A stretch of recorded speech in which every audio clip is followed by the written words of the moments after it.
பரம கருணா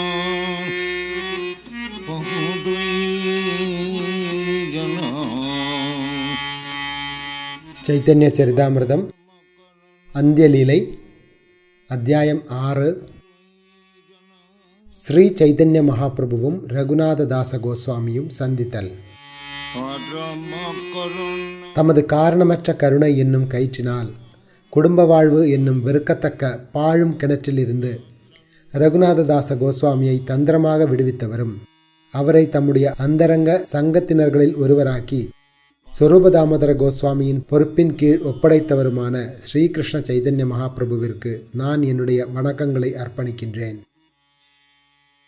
ஜெய ஜெய ஸ்ரீ சைதன்ய ஜெய நித்யானந்தா, ஜெய அத்வைத சந்திர ஜெய கௌர பக்த விருந்தா. எல்லா புகழும் ஸ்ரீ சைதன்ய மகாபிரபுவிற்கு உரித்தாகட்டும். எல்லா புகழும் நித்யானந்த பிரபுவிற்கு உரித்தாகட்டும். எல்லா புகழும் அத்வைத ஆச்சாரியருக்கு உரித்தாகட்டும். எல்லா புகழும் ஸ்ரீ சைதன்ய மகாபிரபுவின் எல்லா பக்தர்களுக்கும் உரித்தாகட்டும். இவ்வாறாக பகவான் கௌராச்சந்திரர் பல்வேறு வகையான தெய்வீக ஆனந்தத்துடன் ஜெகநாதபுரியில் தமது சங்கத்தினர்களுடன் விதவிதமான லீலைகளை நிகழ்த்தினார். ஸ்ரீ சைதன்ய மகாபிரபு கிருஷ்ணரின் பிரிவு துயரினால் தவித்த போதிலும் தமது பக்தர்கள் வருந்துவர் என்ற அச்சத்தினால் அந்த உணர்ச்சிகளை அவர் வெளிக்காட்டவில்லை. கிருஷ்ணரின் கடுமையான பிரிவு துயரத்தினை மகாபிரபு வெளிப்படுத்திய பொழுது அவரில் நிகழ்ந்த மாற்றங்கள் விவரிக்கப்பட இயலாதவை. கிருஷ்ணரின் விரக தாபத்தினால் மகாபிரபு கடும் வேதனையை அனுபவித்த போது ஸ்ரீ ராமானந்தராயரின் கிருஷ்ண கதைகளும் சொரூபதாமோதரரின் இனிமையான பாடல்களும் அவரது உயிரை தக்க வைத்தன. பகல் நேரத்தில் மகாபிரபு வெவ்வேறு பக்தர்களுடன் சங்கம் கொண்ட காரணத்தினால் அவரது மனம் ஓரளவிற்கு திசை திரும்பியிருந்தது. ஆனால் இரவில் கிருஷ்ணரது விரக வேதனை பல மடங்கு அதிகரித்தது. ராமானந்தராயர், சொரூபதாமோதர கோஸ்வாமி ஆகிய இருவரும் கிருஷ்ண ரசங்கள் குறித்த தேர்ந்தெடுக்கப்பட்ட பல்வேறு ஸ்லோகங்களை உரைத்தும் பொருத்தமான பாடல்களை பாடியும் மகாபிரபுவை சாந்தப்படுத்தினர். முன்பு கிருஷ்ண லீலைகளின் சமயத்தில் கிருஷ்ணர் ராதாராணியின் பிரிவினை உணர்ந்த சமயங்களில் அவரது இடையர்குல நண்பர்களில் ஒருவரான சுபலர் அவருக்கு எவ்வாறு மகிழ்ச்சி அளித்தாரோ அவ்வாறே ராமானந்தராயர் பகவான் ஸ்ரீ சைதன்ய மகாபிரபுவின் மகிழ்ச்சிக்கு உதவினார். முன்பு கிருஷ்ணருடைய விரக வேதனையை ஸ்ரீமதி ராதாராணி உணர்ந்த பொழுது அவளது அந்தரங்க தோழியான லலிதா பல்வேறு வழிகளில் உதவி கரம் நீட்டி எவ்வாறு அவளது பிராணனை தக்க வைத்தாளோ அவ்வாறே ஸ்ரீ சைதன்ய மகாபிரபு ராதாராணியின் பாவங்களை உணர்ந்த சமயங்களில் சொரூபதாமோதர கோஸ்வாமி அவரது பிராணனை தக்க வைப்பதற்கு உதவினார். ராமானந்தராயர் மற்றும் சொரூபதாமோதர கோஸ்வாமியின் அதிர்ஷ்டமான நிலையினை விவரிப்பது மிக மிக கடினமானதாகும். அவர்கள் ஸ்ரீ சைதன்ய மகாபிரபுவின் நெருக்கமான அந்தரங்க நண்பர்கள் என்று நன்கு அறியப்பட்டிருந்தனர். மகாபிரபு வாழ்வினை இவ்வாறு தமது பக்தர்களுடன் அனுபவித்தார். பகவான் ஸ்ரீ சைதன்ய மகாபிரபுவின் பக்தர்களே, தற்பொழுது ரகுநாததாச கோஸ்வாமி எவ்வாறு மகாபிரபுவை சந்தித்தார் என்பதை கேட்பீராக. குடும்ப வாழ்வில் இருந்த ரகுநாததாசர் முன்பு ஸ்ரீ சைதன்ய மகாபிரபுவை சாந்திப்பூரில் சந்திக்க சென்ற பொழுது மகாபிரபு தமது காரணமற்ற கருணையினால் அவருக்கு மதிப்புமிக்க உபதேசங்களை வழங்கினார். பெயரளவு துறவியாவதற்கு பதிலாக ரகுநாததாசர் மகாபிரபுவின் அறிவுரைகளை பின்பற்றி இல்லத்திற்கு திரும்பி காசு பணத்தில் ஆர்வம் கொண்டுள்ள சாதாரண மனிதனைப் போல் நடித்தார். உள்ளுக்குள் ரகுநாததாசர் தமது குடும்ப வாழ்வு உட்பட அனைத்தையும் முற்றிலும் துறந்திருந்தார். ஆனால் அவர் தமது துறவினை மற்றவர்களுக்கு வெளிப்படுத்தவில்லை. உண்மையில் அவர் ஒரு சாதாரண வியாபாரியைப் போல நடித்தார். இதை கண்டு அவரது தாய் தந்தையர் திருப்தியிட்டிருந்தனர். ஸ்ரீ சைதன்ய மகாபிரபு மதுராவில் இருந்து திரும்பிவிட்டார் என்ற செய்தியை பெற்ற பொழுது ரகுநாததாசர் மகாபிரபுவின் தாமரை திருவடிகளை அடைவதற்கான முயற்சிகளை மேற்கொண்டார். அச்சமயத்தில் சப்த கிராமத்தில் வரிகளை வசூலிக்கும் பணியில் ஒரு முஸ்லிம் அதிகாரி இருந்தார். ரகுநாததாசரின் பெரியப்பாவான ஹிரண்யதாசர் வரிகளை வசூலிப்பதற்காக அரசாங்கத்துடன் ஓர் ஒப்பந்தத்தை ஏற்படுத்திய பொழுது முஸ்லிம் சௌத்ரி, அதாவது வரி வசூலிப்பவன், தனது வேலையை இழந்தான். அதனால் அவன் பெரும் பொறாமை கொண்டான். இரண்யதாசர் 20 லட்சம் நாணயங்களை வசூலித்தார். அதில் அவர் 15 லட்சம் நாணயங்களை அரசாங்கத்திற்கு கொடுத்திருக்க வேண்டும். அதற்கு பதிலாக அவர் 12 லட்சம் நாணயங்களை மட்டும் வழங்கி 3 லட்சம் நாணயங்களை அதிக லாபமாக எடுத்துக்கொண்டிருந்தார். இதனை கண்ட துருக்கி நாட்டை சார்ந்த அந்த முஸ்லிம் சௌத்ரி அவரது எதிரியானார். அரசு கருவூலத்திற்கு இரகசிய கணக்கினை அனுப்பி வைத்து அந்த சௌத்ரி கருவூலத்திற்கான பொறுப்பில் இருந்த அமைச்சரை அழைத்து வந்தான். அவர்கள் இரண்யதாசரை கைது செய்ய விரும்பினர். ஆனால் இரண்யதாசர் வீட்டை விட்டு ஓடிவிட்டதால் ரகுநாதாசரை சௌத்ரி கைது செய்தான். அந்த முஸ்லிம் நாள்தோறும் ரகுநாததாசரை மிரட்டினான். உன்னுடைய தந்தையையும் பெரியப்பாவையும் அழைத்து வா, இல்லாவிடில் நீ தண்டிக்கப்படுவாய். சௌத்ரி அவரை அடிக்க விரும்பிய போதிலும் ரகுநாதரின் முகத்தினை பார்த்த பொழுது அவரது மனம் மாறியது. அவனால் அவரை அடிக்க இயலவில்லை. உண்மையில் சௌத்ரி ரகுநாததாசரை கண்டு அச்சம் கொண்டிருந்தான். ஏனெனில் ரகுநாததாசர் காயஸ்தா சமுதாயத்தை சார்ந்தவர். சௌத்ரி கடினமான வார்த்தைகளினால் அவரை மிரட்டிய போதிலும் அவரை அடிப்பதற்கு அஞ்சினான். இவ்வாறு சென்று கொண்டிருக்கையில் அதிலிருந்து தப்பிப்பதற்கான ஒரு தந்திரமான வழிமுறையினை ரகுநாததாசர் யோசித்தார். இதனால் அவர் பணிவுடன் முஸ்லிம் சௌத்ரியின் பாதங்களில் ஒருமுறை வேண்டுகோளை முன்வைத்தார். ஐயா, என் தந்தையும் பெரியப்பாவும் உங்களது சகோதரர்கள். சகோதரர்கள் அனைவரும் எப்பொழுதும் ஏதாவதொரு விஷயத்தில் சண்டையிட்டுக் கொண்டிருப்பர். சில நேரங்களில் சகோதரர்கள் தங்களுக்குள் சண்டையிடுவர். சில நேரங்களில் நட்புறவுடன் இருப்பர்.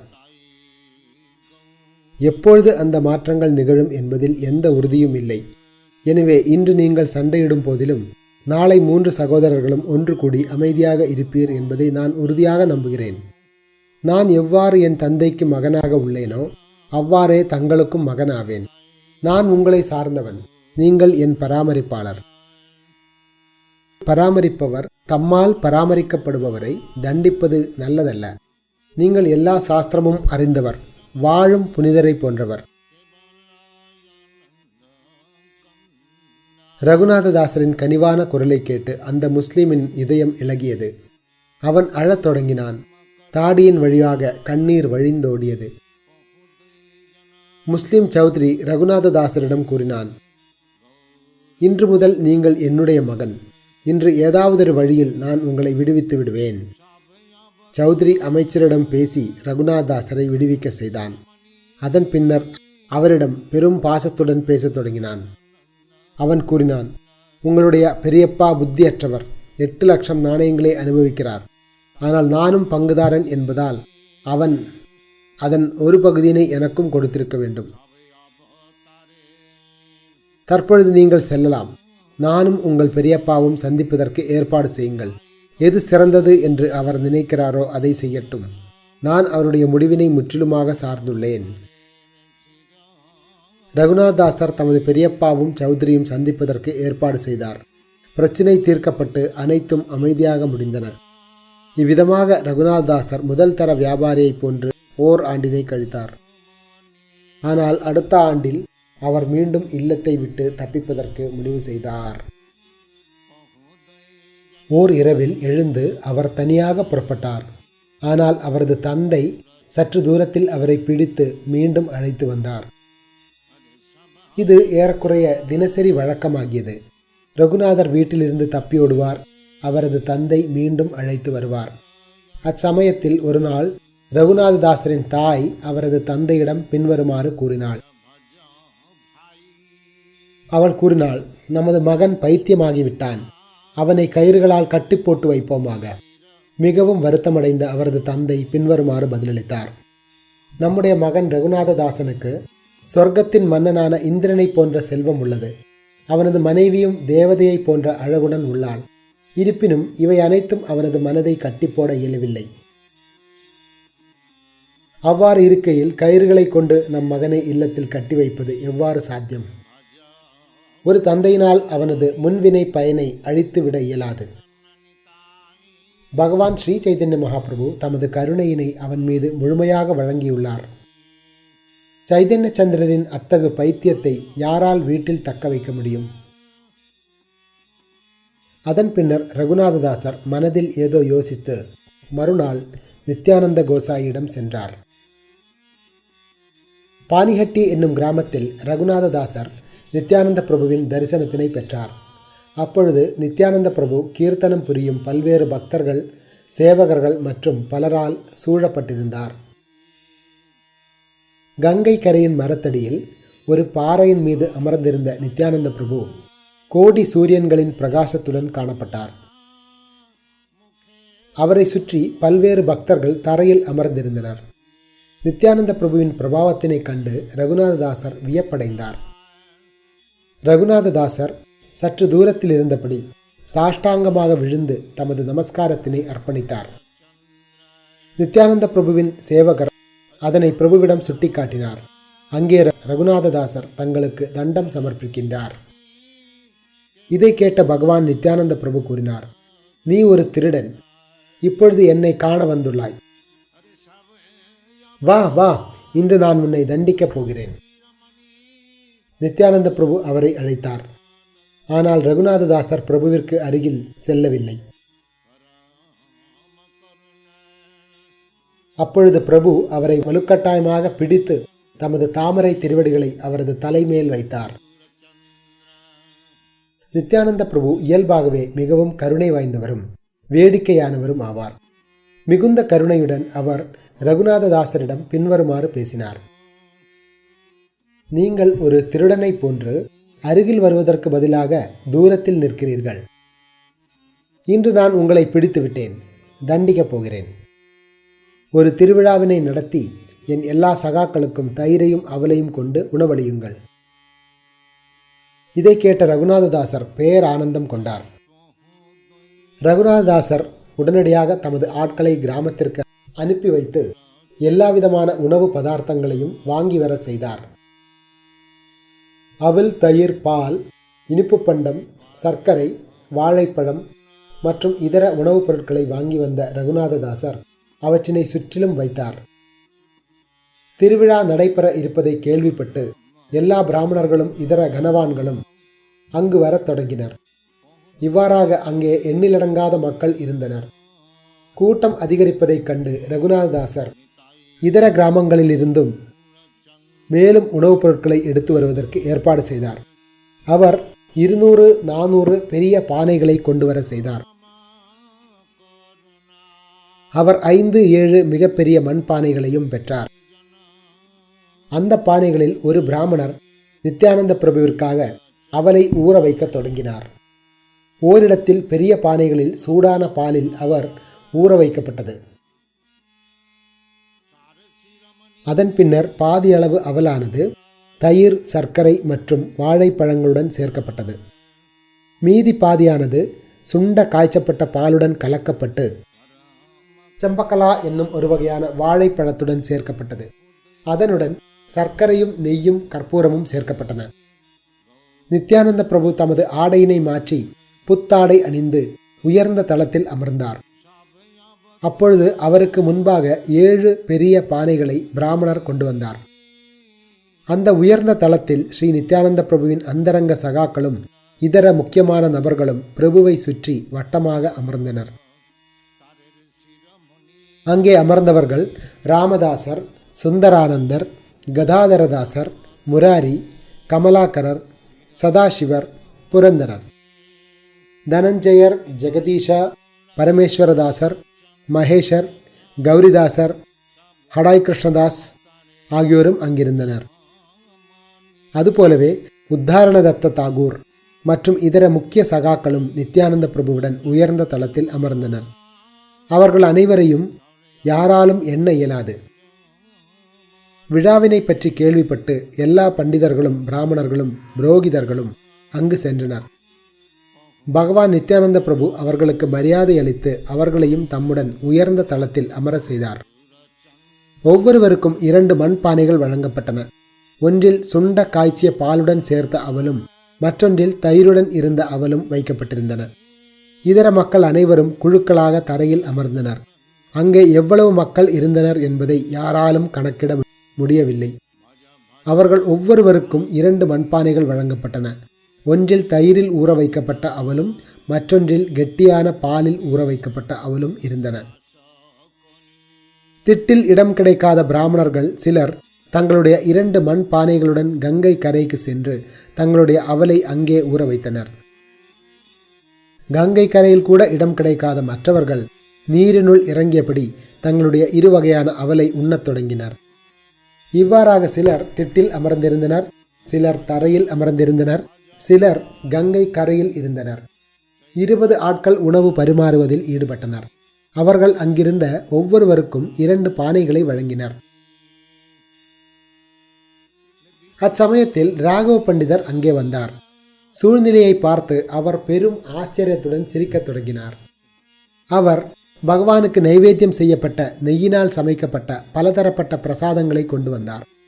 அந்த பிரசாதத்தினை அவர் முதலில் நித்யானந்த பிரபுவின் முன்பாக வைத்து அதன் பின்னர் மற்ற பக்தர்களுக்கும் பரிமாறினார். ராகவ பண்டிதர் நித்யானந்த பிரபுவிடம் கூறினார், பிரபுவே, உங்களுக்காக நான் ஏற்கனவே உணவு சமைத்து விக்கிரகத்திற்கு நைவேத்தியம் செய்தேன். ஆனால் நீங்கள் இங்கே திருவிழாவில் பங்கேற்றுள்ளீர். அதனால் அந்த பிரசாதம் எனது இல்லத்தில் தொடப்படாமல் அப்படியே உள்ளது. நித்யானந்த பிரபு பதிலளித்தார், இங்கிருக்கும் உணவினை நான் பகல் பொழுதில் உண்கிறேன். இரவில் உங்களுடைய இல்லத்தில் வந்து அங்கே உணவருந்துவேன். நான் இடையர் குலத்தை சார்ந்தவன் என்பதால் பொதுவாக என்னுடன் பல இடையர் குலத்தினர் உள்ளனர்.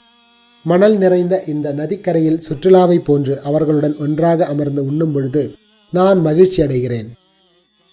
நித்யானந்த பிரபு ராகவ பண்டிதரை அமர செய்து அவருக்கும் 2 பானைகளை கொடுக்க செய்தார். அவற்றில் 2 வகையான அவல் ஊற வைக்கப்பட்டன. ஒவ்வொருவருக்கும் அவல் பரிமாறப்பட்ட பின்னர் ஸ்ரீ நித்யானந்த பிரபு தமது தியானத்தினால் ஸ்ரீ சைதன்ய மகாபிரபுவை அங்கே வரவழைத்தார். ஸ்ரீ சைதன்ய மகாபிரபு வந்த பொழுது ஸ்ரீ நித்யானந்த பிரபு எழுந்து நின்றார். தயிருடனும் கெட்டியான பாலுடனும் இருக்கும் அவலை பக்தர்கள் எவ்வாறு உண்டு மகிழ்கின்றனர் என்பதை அவர்கள் இருவரும் பார்க்க தொடங்கினர். ஒவ்வொரு பானையிலிருந்தும் நித்யானந்த பிரபு ஒரு பிடி அவலை எடுத்து அதனை பரிகாசத்துடன் ஸ்ரீ சைதன்ய மகாபிரபுவின் வாயினுள் ஊட்டினார். ஸ்ரீ சைதன்ய மகாபிரபுவும் புன்னகையுடன் ஒரு பிடி உணவை எடுத்து அதனை நித்யானந்த பிரபுவின் வாயினுள் ஊட்டினார். நித்யானந்த பிரபு அதனை உண்பதைக் கண்டு மகாபிரபு சிரித்தார். இவ்விதமாக நித்யானந்த பிரபு உணவருந்திக் கொண்டிருந்த அனைத்து குழுக்களின் வழியாக நடந்து சென்றார். அங்கிருந்த எல்லா வைஷ்ணவர்களும் நின்றபடி அந்த கேளிக்கையினை பார்த்தனர். நித்யானந்த பிரபு நடந்து சென்று என்ன செய்கிறார் என்பதை யாராலும் அறிய முடியவில்லை. இருப்பினும் மிகவும் அதிர்ஷ்டம் வாய்ந்த சிலரால் பகவான் ஸ்ரீ சைதன்ய மகாபிரபு அங்கே இருப்பதை காண முடிந்தது. அப்பொழுது நித்யானந்த பிரபு புன்னகைத்தபடி ஆசனத்தில் அமர்ந்தார். அவர் தமது வலது புறத்தில் 4 பானைகளில் பச்சரிசியிலிருந்து தயாரிக்கப்பட்ட அவலை வைத்தார். நித்யானந்த பிரபு ஸ்ரீ சைதன்ய மகாபிரபுவிற்கு ஒரு ஆசனத்தினை வழங்கி அங்கே அவரை அமர செய்தார்.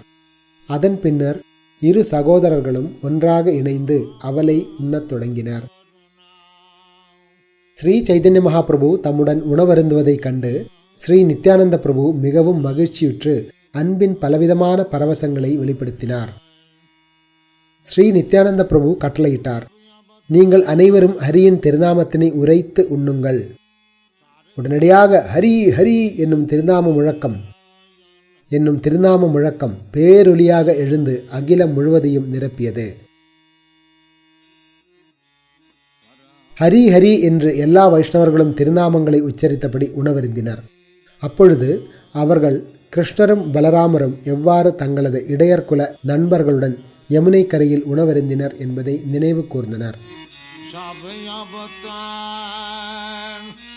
ஸ்ரீ சைதன்ய மகாபிரபுவும் ஸ்ரீ நித்யானந்த பிரபுவும் மிக மிக கருணை வாய்ந்தவர்களாக தாராள மனத்துடன் இருந்தனர். அவர்கள் இவ்வெல்லா பரிமாற்றங்களையும் ஏற்றுக்கொண்டது ரகுநாததாசரின் நல்ல அதிர்ஷ்டம். ஸ்ரீ நித்யானந்த பிரபுவின் பிரபாவத்தையும் கருணையையும் யாரால் அறிய முடியும்? அவர் ஸ்ரீ சைதன்ய மகாபிரபுவினை கங்கை கரையில் அவில் சாப்பிட தூண்டும் அளவிற்கு சக்தி பெற்றவராக இருந்தார். ஸ்ரீ ராமதாசரின் தலைமையிலான எல்லா அந்தரங்க பக்தர்களும் இடையர்குல நண்பர்களாக இருந்தவர்கள். அவர்கள் தற்பொழுது கங்கை கரையினை யமுனை கரையாக நினைத்து பிரேமையின் பரவசத்தில் மூழ்கினர். திருவிழாவினை பற்றி கேள்விப்பட்டு பல்வேறு கிராமங்களில் கடைகளை வைத்திருந்தவர்கள் அவல், தயிர், இனிப்பு பண்டம் மற்றும் வாழைப்பழங்களை விற்பதற்காக அங்கே கொண்டு வந்தனர்.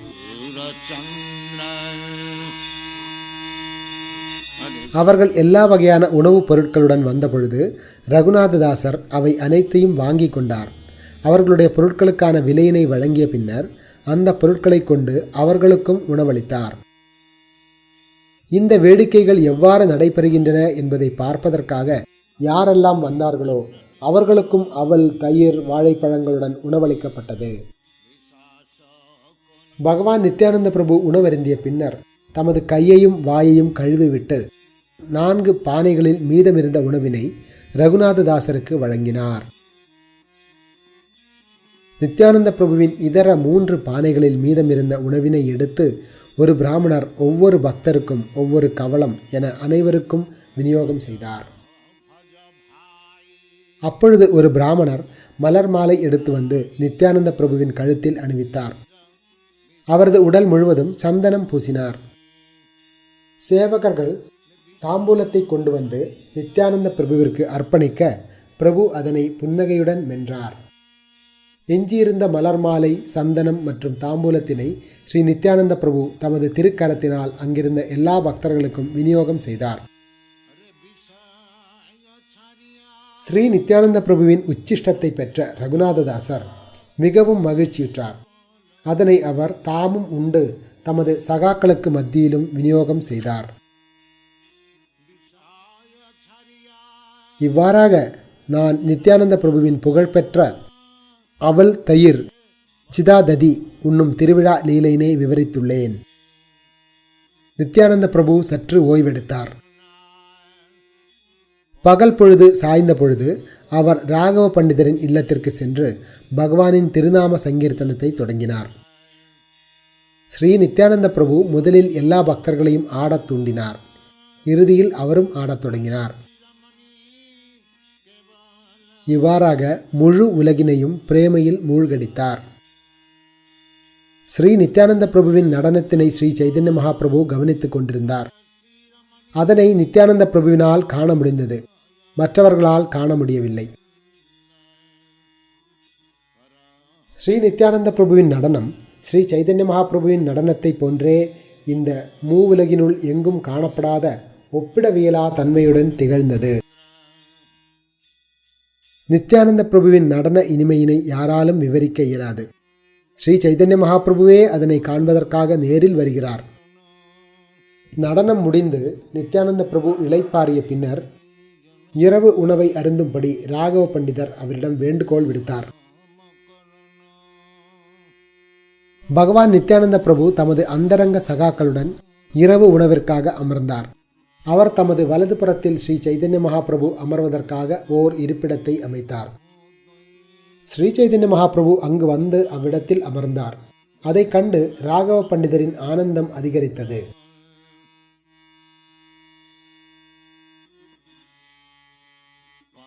ராகவ பண்டிதர் 2 சகோதரர்களுக்கும் பிரசாதத்தினை கொண்டு வந்தார். அதன் பின்னர் இதர வைஷ்ணவர்கள் அனைவருக்கும் பிரசாதத்தினை பரிமாறினார். பலவகையான கொழுக்கட்டைகள், பாயாசம், நேர்த்தியான சாதம், பலவகையான காய்கள் என இருந்தவை அனைத்தும் அமிர்தத்தின் சுவையினை மிஞ்சும்படி இருந்தன.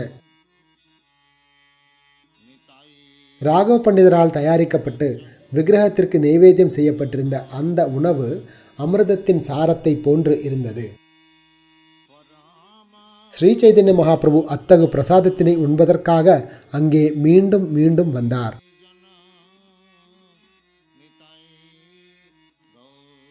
ராகவ பண்டிதர் சமையல் செய்துவிட்டு விக்கிரகத்திற்கு உணவை நைவேத்தியம் செய்யும் பொழுது ஸ்ரீ சைதன்ய மகாபிரபுவிற்காக தனியான படையலை ஏற்பாடு செய்வார். ஸ்ரீ சைதன்ய மகாபிரபு ராகவ பண்டிதரின் இல்லத்தில் உணவருந்த தினமும் செல்வார். சில நேரங்களில் அவர் ராகவ பண்டிதருக்கு தரிசனமும் வழங்குவார். ராகவ பண்டிதர் 2 சகோதரர்களுக்கும் பிரசாதத்தினை கொண்டு வந்து பெரும் கவனத்துடன் பரிமாறுவார். அவர்கள் அனைத்தையும் உண்டனர். அங்கே எதுவும் மீதம் வைக்கப்படவில்லை. யாராலும் சரியாக அறிய முடியாத அளவில் அவர் பல்வேறு பதார்த்தங்களை கொண்டு வந்தார். பரம அன்னையான ராதாராணியே ராகவ பண்டிதரின் இல்லத்தில் நேரில் வந்து சமைத்தாள் என்பதே உண்மையாகும். ஸ்ரீமதி ராதாராணி எதை சமைத்தாலும் அங்கு அமிர்தத்தை காட்டிலும் சுவையாக இருக்கும் என்ற வரத்தை அவள் துர்வாச முனிவரிடமிருந்து பெற்றிருந்தாள். இஃது அவளது சமையலின் விசேஷ தன்மையாகும். நறுமணத்துடனும் பார்ப்பதற்கு அழகாகவும் இருந்த அந்த உணவுப் பொருட்கள் எல்லா சுவைகளின் சாரமாக இருந்தன. இவ்வாறாக இரு சகோதரர்களான ஸ்ரீ சைதன்ய மகாபிரபுவும் ஸ்ரீ நித்யானந்த பிரபுவும் மட்டற்ற மகிழ்ச்சியுடன் உணவருந்தினர்.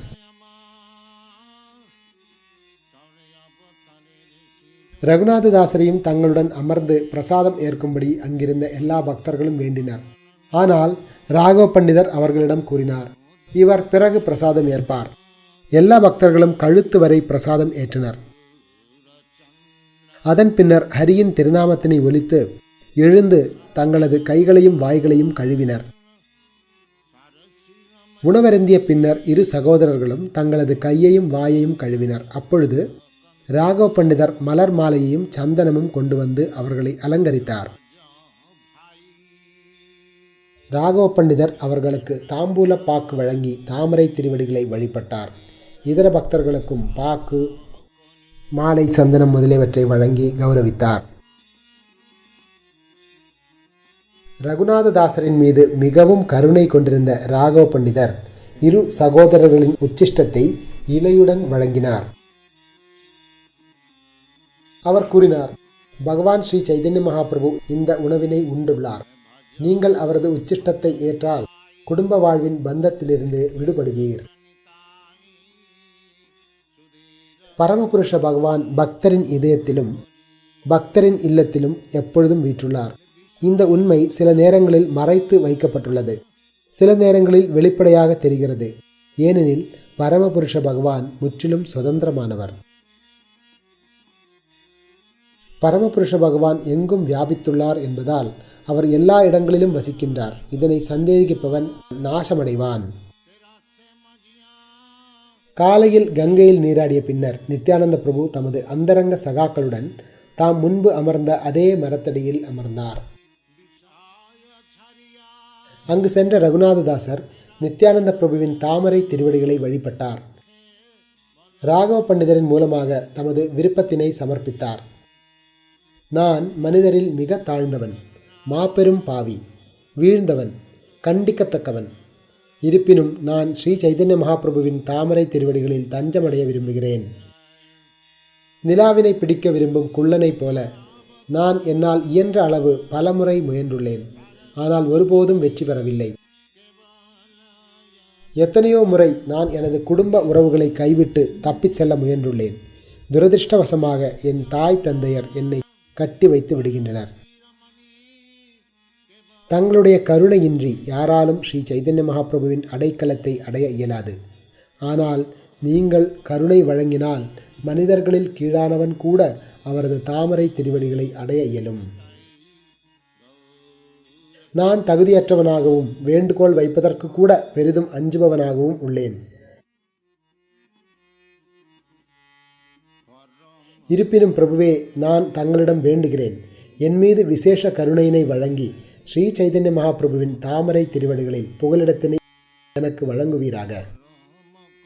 உங்களுடைய பாதத்தினை எனது தலையில் வைத்து நான் எவ்வித தடையுமின்றி ஸ்ரீ சைதன்ய மகாபிரபுவின் அடைக்கலத்தை அடைவதற்கு ஆசி அளிப்பீராக. இந்த வரத்தை நான் வேண்டுகிறேன். ரகுநாதாசரின் இந்த வேண்டுகோளை கேட்டு ஸ்ரீ நித்யானந்த பிரபு புன்னகைத்தபடி எல்லா பக்தர்களிடம் கூறினார், ரகுநாததாசரின் பௌதீக சுகம் சொர்க்கலோக மன்னனான இந்திரனுக்கு சமமானது. இவர் இவ்வளவு பௌதீக சுகத்தை பெற்றுள்ள போதிலும் ஸ்ரீ சைதன்ய மகாபிரபுவின் கருணையினால் அவற்றினை சற்றும் விரும்பவில்லை. எனவே நீங்கள் அனைவரும் இவரிடம் கருணை கொண்டு வெகு விரைவில் ஸ்ரீ சைதன்ய மகாபிரபுவின் தாமரை திருவடிகளின் புகலிடத்தினை அடைய வேண்டும் என்று ஆசி அளிப்பீராக. பகவான் கிருஷ்ணருடைய தாமரை திருவடிகளின் நறுமணத்தை யாரொருவர் அனுபவிக்கிறாரோ அவர் மிக உயர்ந்த லோகமான பிரம்மலோகத்தில் கிடைக்கக்கூடிய சுகத்தை கூட மதிப்புடையதாக கருதுவதில்லை. சொர்க்கலோக சுகத்தை பற்றி என்ன சொல்வது? ஸ்ரீமத் பாகவதத்தில் கூறியுள்ளபடி பகவான் கிருஷ்ணரின் கருணையை பெற விரும்புவோர் உயர்ந்த பாடல்களையும் கவித்துவம் மிக்க பிரார்த்தனைகளையும் அவருக்கு அர்ப்பணிப்பதால் அவர் உத்தம ஸ்லோகர் என்று அழைக்கப்படுகிறார். அந்த பரமபுருஷ பகவான் கிருஷ்ணரின் சங்கத்தினை அடைவதற்கு பேராவல் கொண்டிருந்த மன்னர் பரதர் இளமை பருவத்தில் இருந்த போதிலும் வசீகரமிக்க மனைவி, பாசம் கொண்ட குழந்தைகள், அன்பிற்குரிய நண்பர்கள், செழிப்பான ராஜ்யம் என எல்லாவற்றையும் மலம் கழித்த பின்னர் அதனை விட்டு செல்வதைப் போல துறந்தார். அதன் பின்னர் ஸ்ரீ நித்யானந்த பிரபு ரகுநாததாசரை அருகில் அழைத்து தமது தாமரை திருவடிகளை ரகுநாததாசரின் தலையில் வைத்து பேசத் தொடங்கினார். அவர் கூறினார், அன்புள்ள ரகுநாததாசரே, நீங்கள் கங்கை கரையில் விருந்து ஏற்பாடு செய்ததால் தங்களுக்கு கருணை காட்டுவதற்காகவே ஸ்ரீ சைதன்ய மகாபிரபு அங்கு வந்தார். அவர் தமது காரணமற்ற கருணையினால் அவளுடன் கூடிய பாலை உண்டார். அதன் பின்னர் இரவில் பக்தர்களின் நடனத்தினை பார்த்து இரவு உணவையும் எடுத்துக்கொண்டார். பகவான் ஸ்ரீ சைதன்ய மகாபிரபு கௌரஹரி இங்கே தங்களை விடுவிப்பதற்காக நேரில் வந்தார். தற்பொழுது உங்களுடைய பந்தத்திற்கான எல்லா தடைகளும் அகன்றுவிட்டன என்பதை உறுதியுடன் நம்புவீராக. ஸ்ரீ சைதன்ய மகாபிரபு உங்களை ஏற்று தமது காரியதரிசியான ஸ்வரூப தாமோதரின் பொறுப்பில் ஒப்படைப்பார். இவ்வாறாக நீங்கள் மிகவும் அந்தரங்கமான சேவகர்களில் ஒருவராகி ஸ்ரீ சைதன்ய மகாபிரபுவின் தாமரை திருவடிகளில் புகலிடத்தினை பெறுவீர்.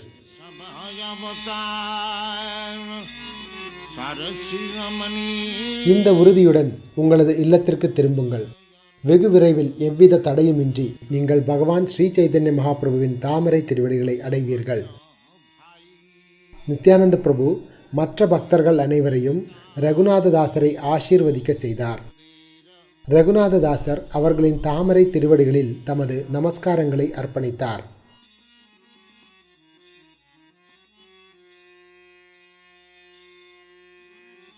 ஸ்ரீ நித்யானந்த பிரபுவிடமும் இதர வைஷ்ணவர்களிடமும் உத்தரவு வாங்கிவிட்டு ஸ்ரீ ரகுநாததாசர் இரகசியமாக ராகவ பண்டிதருடன் ஆலோசனை செய்தார். ராகவ பண்டிதருடன் ஆலோசித்த பின்னர் அவர் ஸ்ரீ நித்யானந்த பிரபுவின் பொருளாளருடைய கையில் 100 தங்க நாணயங்களையும் 7 தோலா தங்கத்தினையும் இரகசியமாக வழங்கினார். ரகுநாததாசர் அந்த பொருளாளரிடம் நயமாக உரைத்தார், இதை பற்றி தற்பொழுது ஸ்ரீ நித்யானந்த பிரபுவிடம் சொல்ல வேண்டாம். அவர் தமது இல்லத்திற்கு திரும்பிய பின்னர் இந்த பரிசினை பற்றி தெரிவிக்கலாம். அதன் பின்னர் ராகவ பண்டிதர் ரகுநாததாசரை தமது இல்லத்திற்கு அழைத்து சென்று விக்கிரகத்தை தரிசிக்க செய்து மாலையும் சந்தனமும் வழங்கினார். இல்லத்திற்கு செல்லும் வழியில் உண்பதற்காக ராகவ பண்டிதர் ரகுநாததாசருக்கு ஏராளமான பிரசாதத்தினை வழங்கினார். அப்பொழுது ரகுநாததாசர் ராகவ பண்டிதரிடம் மீண்டும் பேசினார். அவர் கூறினார், ஸ்ரீ நித்யானந்த பிரபுவுடன் எத்தனை மகான்கள், சேவகர்கள், உபசேவகர்கள் உள்ளனரோ அவர்கள் அனைவருக்கும் தானமளித்து அவர்களது தாமரை திருவடிகளை வழிபட விரும்புகிறேன்.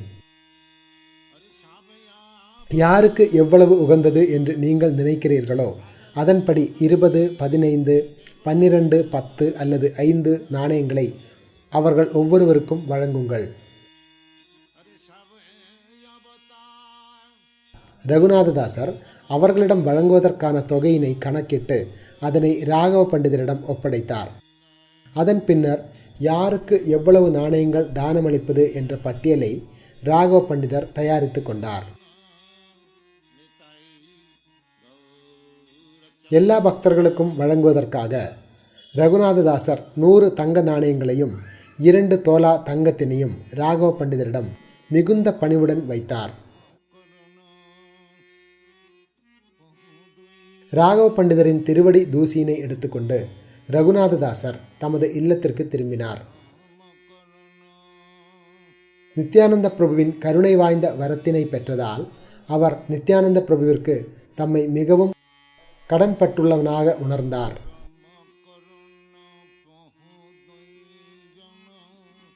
அன்றிலிருந்து அவர் இல்லத்தின் உட்புறத்திற்கு செல்லவில்லை. மாறாக துர்கா மண்டபத்திலேயே, அதாவது துர்காதேவி வழிபடப்படும் இடத்திலேயே உறங்கினார். இருப்பினும் அவரை காவலாளிகள் மிகுந்த கவனத்துடன் கண்காணித்து வந்தனர். அவர்களது பார்வையிலிருந்து தப்பிக்க ரகுநாததாசர் பல்வேறு வழிகளை சிந்தித்தார்.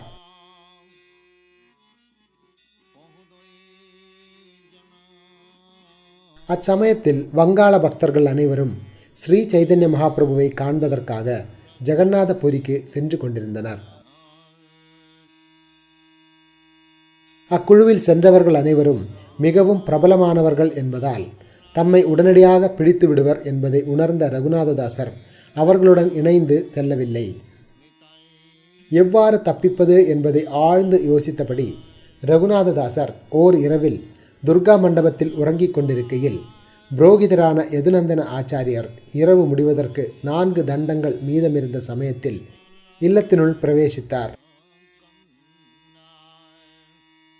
யதுநந்தன ஆச்சாரியர் ரகுநாததாசரின் புரோகிதரும் ஆன்மீக குருவும் ஆவார். பிராமண குடும்பத்தில் பிறந்திருந்த போதிலும் அவர் வாசுதேவதத்தரின் கருணையினை ஏற்றிருந்தார். யதுநந்தன ஆச்சாரியர் அத்வைத ஆச்சாரியரிடம் முறைப்படி தீட்சை பெற்று அவரது அந்தரங்க சீடராக இருந்தார். அதனால் அவர் ஸ்ரீ சைதன்ய மகாபிரபுவை தமது உயிர் மூச்சாக கருதினார். யதுநந்தன ஆச்சாரியர் ரகுநாததாசரின் இல்லத்தினுள் பிரவேசித்து முற்றத்தில் நின்றபொழுது ரகுநாததாசர் அங்கு வந்து சாஷ்டாங்கமாக விழுந்து அவரை நமஸ்கரித்தார். விக்கிரகத்திற்கு சேவை செய்து வந்த யதுநந்தன ஆச்சாரியரின் சீடர்களில் ஒருவர் அச்சேவையினை கைவிட்டு சென்று விட்டார். அந்த சீடர் அச்சேவையினை மீண்டும் ஏற்கும்படி ரகுநாததாசர் அவரிடம் வற்புறுத்த வேண்டும் என்று யதுநந்தன ஆச்சாரியர் விரும்பினார்.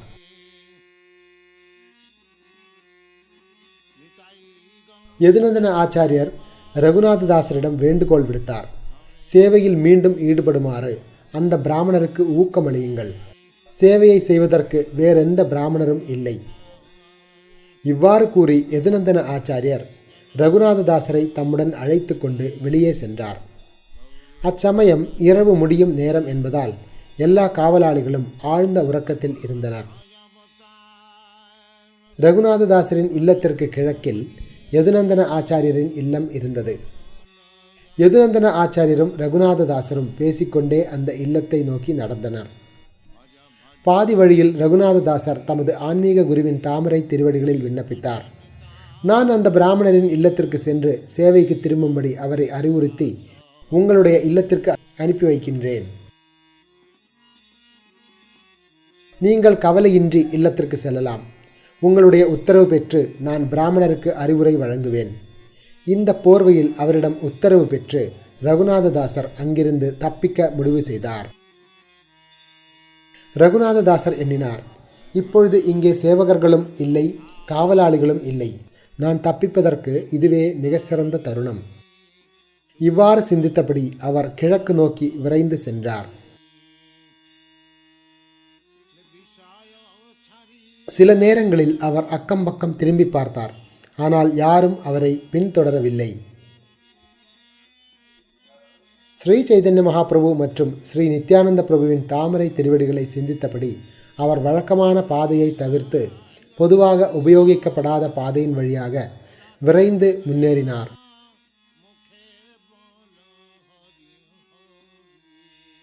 கிராமமாக செல்லும் வழக்கமான வழியினை தவிர்த்து மனம், வாக்கு, காயம் என முற்றிலுமாக ஸ்ரீ சைதன்ய மகாபிரபுவின் தாமரை திருவடிகளை சிந்தித்தபடி அவர் காடுகளின் வழியாக பயணம் செய்தார்.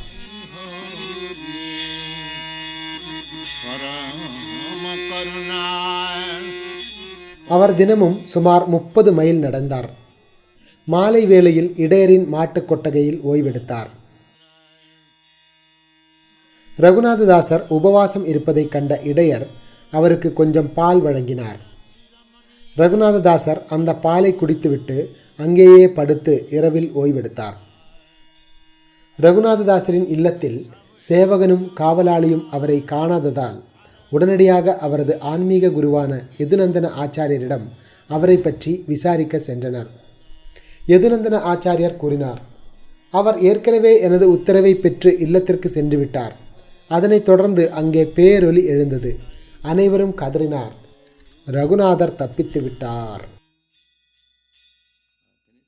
ரகுநாததாசரின் தந்தை கூறினார், தற்பொழுது எல்லா வங்காள பக்தர்களும் ஜெகநாதபுரிக்கு பகவான் ஸ்ரீ சைதன்ய மகாபிரபுவை காண சென்றுள்ளனர். ரகுநாததாசர் அவர்களுடன் தப்பித்து ஓடியிருக்க வேண்டும். 10 ஆட்கள் உடனடியாக புறப்பட்டு அவரை பிடித்து மீண்டும் இங்கே அழைத்து வாருங்கள். ரகுநாததாசரின் தந்தை சிவானந்த சேனருக்கு ஒரு கடிதம் எழுதி மிகுந்த பணிவுடன் அவரை கேட்டுக்கொண்டார். அன்பு கூர்ந்து என் மகனை திருப்பி அனுப்புங்கள். அந்த 10 ஆட்கள் ஜாகரா என்னும் இடத்தை அடைந்த பொழுது நீலாச்சலத்திற்கு சென்று கொண்டிருந்த வைஷ்ணவர்களை அவர்களால் சந்திக்க முடிந்தது. அந்த ஆட்கள் சிவானந்த சேனரிடம் கடிதத்தினை வழங்கி ரகுநாததாசரை பற்றி விசாரித்தனர். ஆனால் சிவானந்த சேனரோ அவர் இங்கு வரவில்லை என்று பதிலளித்தார். 10 ஆட்களும் இல்லத்திற்கு திரும்பி வந்தனர். ரகுநாததாசரின் தாய் தந்தையர் வருத்தத்தில் மூழ்கினர். இங்கே இடையரின் வீட்டில் ஓய்வெடுத்துக் கொண்டிருந்த ரகுநாததாசர் அதிகாலையில் எழுந்து கிழக்கு நோக்கிய பாதையில் இருந்து திரும்பி தெற்கு நோக்கி புறப்பட்டார். அவர் சத்திரபோகத்தினை கடந்தார். ஆனால் பொதுவான பாதையில் செல்வதை தவிர்த்து குக் கிராமங்களின் வழியாக பயணித்தார். அவர் உணவை பொருட்படுத்தாமல் நாள் முழுவதும் பயணம் செய்தார். பசி அவருக்கு தடையாக இருக்கவில்லை. அவரது மனம் ஸ்ரீ சைதன்ய மகாபிரபுவின் தாமரை திருவடிகளில் தஞ்சமடைவதில் மட்டும் நிலைத்திருந்தது.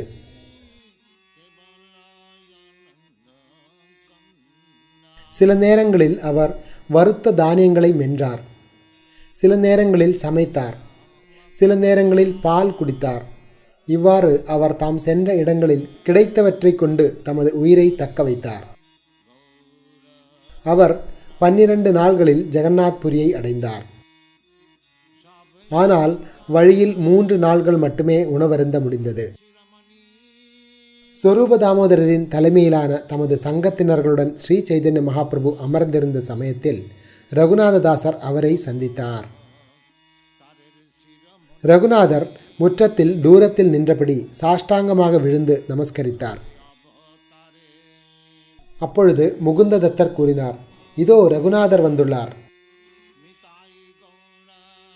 இந்த வார்த்தைகளை கேட்ட மாத்திரத்தில் ஸ்ரீ சைதன்ய மகாபிரபு உடனடியாக ரகுநாததாசரை வரவேற்று கூறினார், இங்கே வாருங்கள். ரகுநாததாசர் அப்பொழுது மகாபிரபுவின் தாமரை திருவடிகளை பிடித்து கொண்டார். மகாபிரபு எழுந்து நின்று தமது காரணமற்ற கருணையினால் அவரை ஆலிங்கனம் செய்தார். ரகுநாததாசர் அடுத்ததாக சொரூப தாமோதர கோஸ்வாமியின் தலைமையிலான எல்லா பக்தர்களின் தாமரை திருவடிகளுக்கும் பிரார்த்தனைகளை அர்ப்பணித்தார். ரகுநாததாசரின் மீது வழங்கப்பட்ட ஸ்ரீ சைதன்ய மகாபிரபுவின் விசேஷ கருணையினை கண்டு அவர்களும் அவரை ஆலிங்கனம் செய்தனர். பகவான் ஸ்ரீ சைதன்ய மகாபிரபு கூறினார், பகவான் கிருஷ்ணரின் கருணை அனைத்திலும் சக்தி வாய்ந்தது என்பதால் அவர் உங்களை பௌதீக வாழ்வின் சாக்கடையிலிருந்து விடுவித்துள்ளார். பௌதீக வாழ்க்கை என்பது மக்கள் மலம் கழிக்கும் குழியை போன்றதாகும்.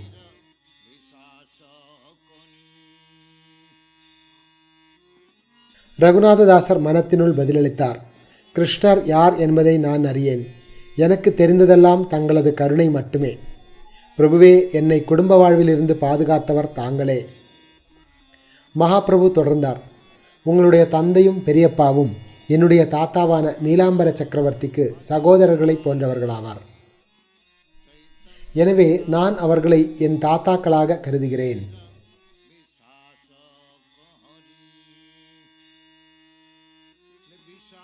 உங்களுடைய தந்தையும் பெரியப்பாவும் நீலாம்பர சக்கரவர்த்தியின் தம்பிகள் என்பதால் நான் அவர்களை பற்றி இவ்விதமாக பரிகாசம் புரியலாம்.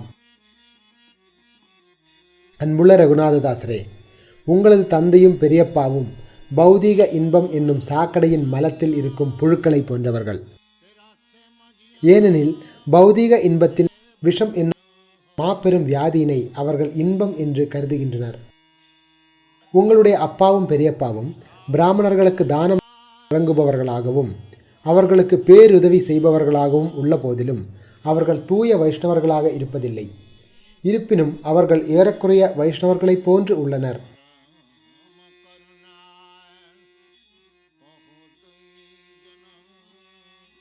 பௌதீக வாழ்வில் பற்று கொண்டு ஆன்மீக வாழ்வில் குருடர்களாக இருப்பவர்கள் செயல்கள் மற்றும் விளைவுகளால் மீண்டும் மீண்டும் உருவாகும் பிறப்பு மற்றும் இறப்பின் பந்தப்பட்ட வாழ்க்கையை வாழ வேண்டியுள்ளது.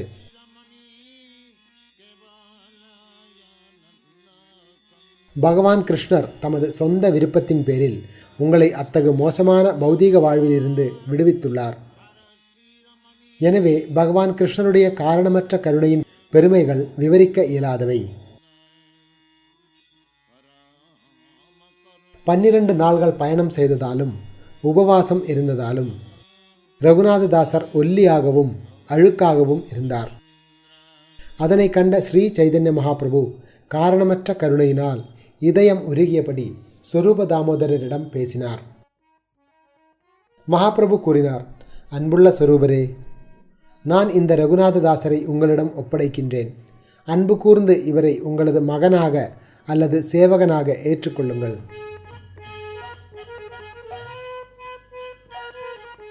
தற்பொழுது என்னுடைய சங்கத்தினர்களுக்கு மத்தியில் 3 ரகுநாதர்கள் உள்ளனர். இன்றிலிருந்து இந்த ரகுநாதர் சொரூபேர ரகு, சொரூப தாமோதரரின் ரகுநாதர் என்று அறியப்பட வேண்டும்.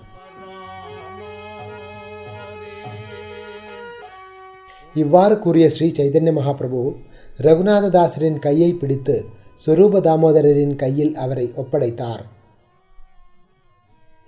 ஸ்ரீ சைதன்ய மகாபிரபுவே தங்களது ஆணை எதுவாக இருந்தாலும் நான் ஏற்பேன் என்று கூறி ஸ்வரூப தாமோதர கோஸ்வாமி ரகுநாததாசரை ஏற்று அவரை மீண்டும் ஆலிங்கனம் செய்தார்.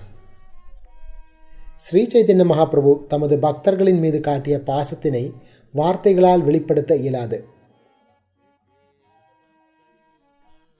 ரகுநாததாசரின் மீது கருணை கொண்டிருந்த மகாபிரபு கோவிந்தரிடம் பின்வருமாறு பேசினார். வழியில் ரகுநாததாசர் உபவாசம் இருந்துள்ளார். பல நாள்களாக பல சிரமங்களை சந்தித்துள்ளார். எனவே சில நாள்களுக்கு இவரை கவனமாக பார்த்து கொள்ளுங்கள். திருப்தி அடையும் அளவிற்கு உணவளியுங்கள். அதன் பின்னர் ஸ்ரீ சைதன்ய மகாபிரபு ரகுநாததாசரிடம் கூறினார், கடலில் சென்று நீராடுங்கள். அதன் பின்னர் கோயிலுக்கு சென்று பகவான் ஜெகநாதரை தரிசித்துவிட்டு உணவருந்துவதற்காக இங்கே திரும்பி வாருங்கள். இவ்வாறு கூறி ஸ்ரீ சைதன்ய மகாபிரபு அங்கிருந்து எழுந்து தம்முடைய மதிய கடமைகளை செய்வதற்காக சென்றார். ரகுநாததாசர் அங்கிருந்த எல்லா பக்தர்களையும் சந்தித்தார். ரகுநாததாசரின் மீதான ஸ்ரீ சைதன்ய மகாபிரபுவின் காரணமற்ற கருணையினை பார்த்த பக்தர்கள் அனைவரும் வியப்பில் மூழ்கி அவரது நல்ல அதிர்ஷ்டத்தினை புகழ்ந்தனர்.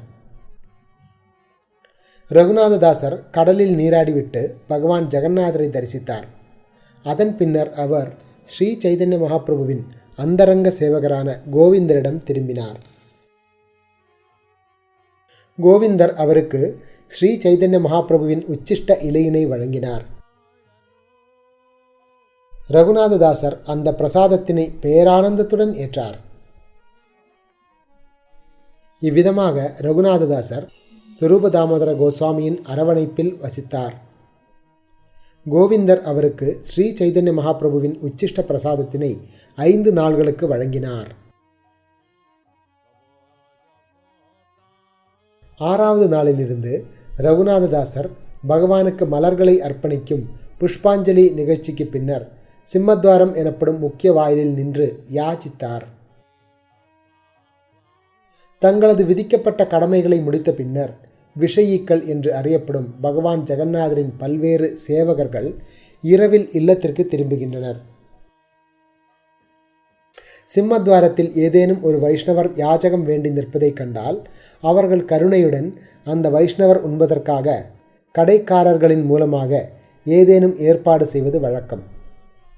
இவ்வாறாக வேறெந்த ஆதரவும் இல்லாத பக்தன் சிம்மத்வாரத்தில் நின்று சேவகர்களிடமிருந்து யாச்சகம் பெறுவது நீண்டகால வழக்கமாக இருந்து வந்தது.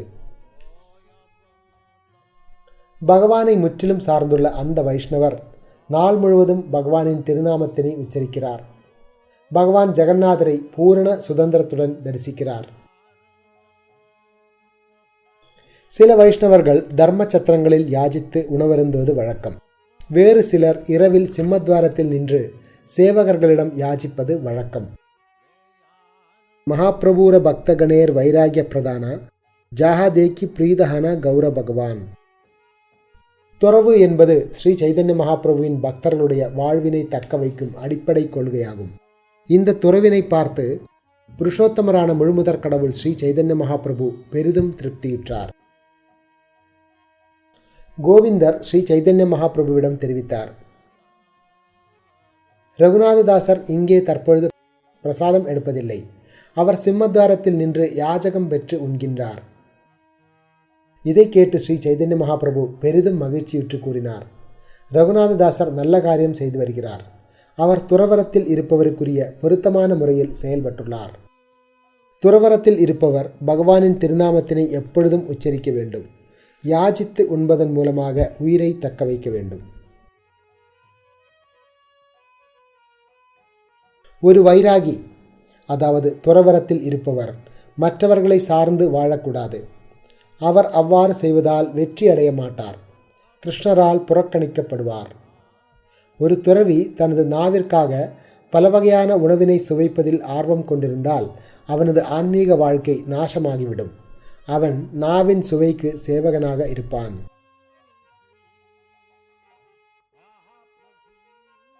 துறவியாக இருப்பவரின் கடமை எப்பொழுதும் ஹரே கிருஷ்ண மந்திரத்தினை உச்சரிப்பதாகும். அவர் கிடைக்கக்கூடிய காய்கறிகள், இலைகள், பழங்கள், கிழங்குகளை கொண்டு தனது வயிற்றினை திருப்திப்படுத்த வேண்டும். ஜிஹ்வார லாலசே ஜேயி இதி உதிதாயா சிஷ்ணோதர பராயண கிருஷ்ண நஹிபாயா. எவனொருவன் நாவிற்கு அடிமையாகி அதனை திருப்திப்படுத்த அங்கும் இங்கும் செல்கிறானோ அவன் பாலுறுப்பு மற்றும் வயிற்றிற்கான தொண்டில் ஈடுபட்டுள்ளான். அவனால் கிருஷ்ணரை அடைய இயலாது. மறுநாள் ரகுநாததாசர் தமது கடமையினை பற்றி ஸ்வரூப தாமோதரரின் தாமரை திருவடிகளில் வினவினார். அவர் கூறினார், எதற்காக இல்லத்தினை விட்டு வெளியேறினேன் என்பதை யான் அறியேன். என்னுடைய கடமை என்ன? அருள் கூர்ந்து எனக்கு உபதேசமளியுங்கள்.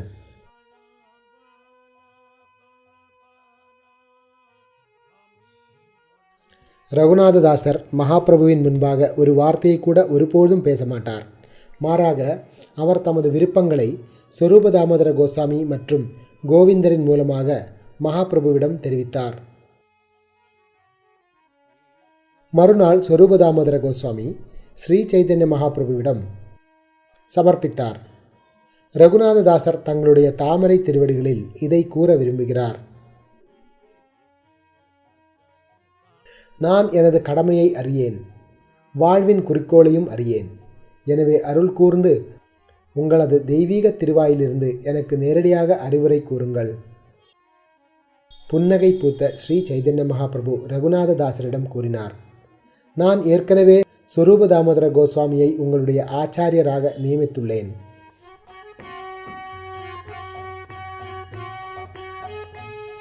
உங்களுடைய கடமை என்ன என்பதையும் அதை எவ்வாறு நிறைவேற்றுவது என்பதையும் நீங்கள் இவரிடமிருந்து கற்றுக்கொள்ளுங்கள். இவருக்கு தெரிந்த அளவிற்கு எனக்கு தெரியாது. இருப்பினும் நீங்கள் நம்பிக்கையுடனும் அன்புடனும் எனது உபதேசத்தினை பெற விரும்புவதால் உங்களது கடமைகளை பற்றிய பின்வரும் வார்த்தைகளை உறுதி செய்து கொள்ளுங்கள். கிராமிய கதா நா சுனிபே, கிராமிய வார்த்தா நா கஹிபே, பாலா நா காய்பே, ஆர பாலா நா பரிபே. சராசரி மக்களின் சாதாரண பேச்சுக்களை கேட்க வேண்டாம். அவர்களைப் போன்று பேச வேண்டாம். மிகவும் சுவையான உணவினை உண்ண வேண்டாம். அருமையான ஆடைகளை அணிய வேண்டாம். அமானி மானதா ஹாஞா கிருஷ்ணநாம சதாலபே, பிரஜே ராதாகிருஷ்ண சேவா மானசே கரிபே. மரியாதையை எதிர்பார்க்க வேண்டாம், ஆனால் அனைவருக்கும் மரியாதையை வழங்குவீராக. எப்பொழுதும் பகவான் கிருஷ்ணரின் திருநாமத்தினை உச்சரித்து மனதினுள் விருந்தாவனத்தில் ராதாகிருஷ்ணருக்கு தொண்டாற்றுங்கள்.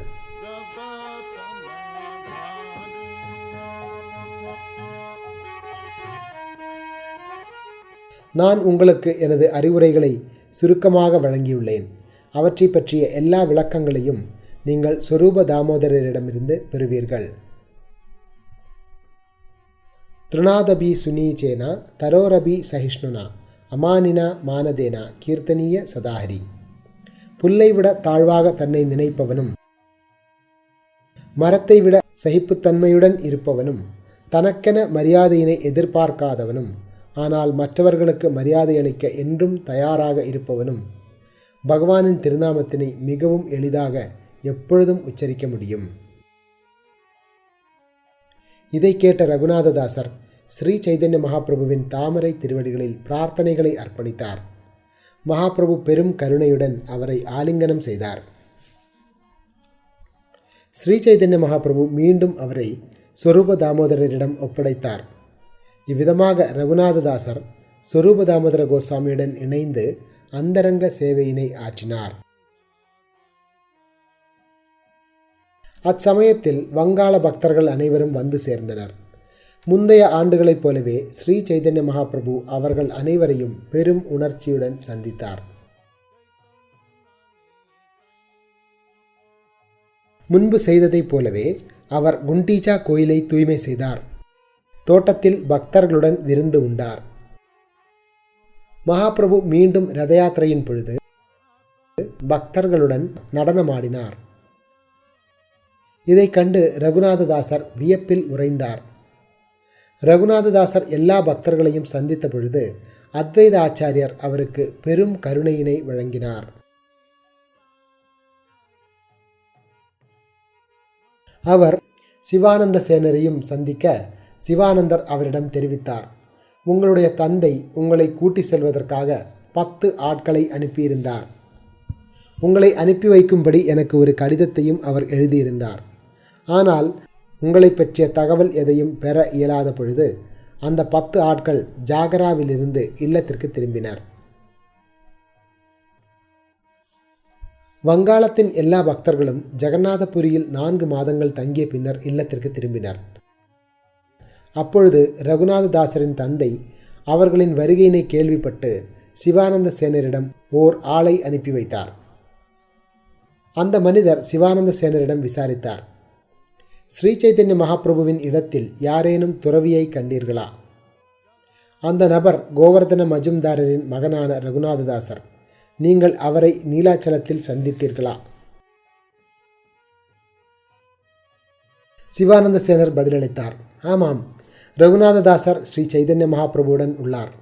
அவர் மிகவும் பிரபலமானவர். அவரை அறியாதவர் யார்? ஸ்ரீ சைதன்ய மகாபிரபு அவரை ஸ்வரூப தாமோதரரின் பொறுப்பில் ஒப்படைத்துள்ளார். ரகுநாததாசர் மகாபிரபுவின் எல்லா பக்தர்களுக்கும் உயிராக மாறியுள்ளார்.